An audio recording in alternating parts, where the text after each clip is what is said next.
Have you ever wondered how chatbots are able to look through long documents and find that specific detail you needed to remember?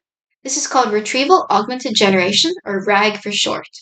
With RAG, the system retrieves relevant pieces of information out of some bank of information.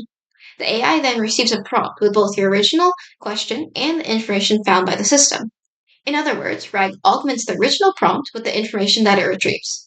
So, its goal is to find information that is relevant to the original prompt so that the LLM is able to accurately respond to your question. For example, imagine someone asks, "Who won the football game yesterday?" The original LLM's training data has a data cutoff where it was not trained with any information past some point. Say that's December 2023, and it would definitely not know any information about a football game that happened yesterday. However, the RAG system could retrieve data from a sports database that it is connected to, and then augment the prompt to the LLM to include that information along with the original question. That way, the LLM knows exactly what the answer is in the question, and then it can simply tell you in text. Now, how does the system know what information to retrieve? They use embeddings, or high-dimensional vectors, that capture the semantic context and relationships between tokens. These tokens are sequences of characters, such as words, parts of words, punctuation, and dates, etc., that are all grouped together in semantically useful units that we call tokens. These embeddings map tokens to vectors in a mathematical space, with semantically similar tokens closer together.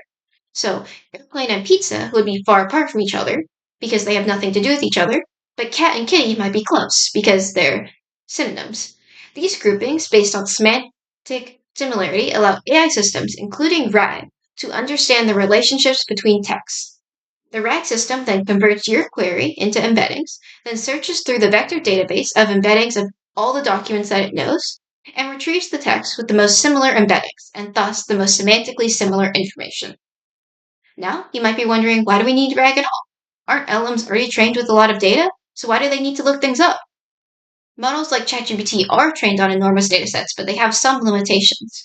Their training data is fixed and it can grow outdated, like I previously discussed, and they can struggle to reliably remember and output specific facts and details. RAG solves these problems by grounding the LLM's response in factual data that was retrieved. RAG is rapidly expanding and has endless possibilities. It is used to power customer service chatbots that can instantly access and understand company documentation, and used in personal AI assistants that can reference your own notes and documents, along with past conversations, to be able to better help you. The next time you interact with an LLM system that seems to remember specific details perfectly, think about if it's using RAG and embeddings to augment its knowledge.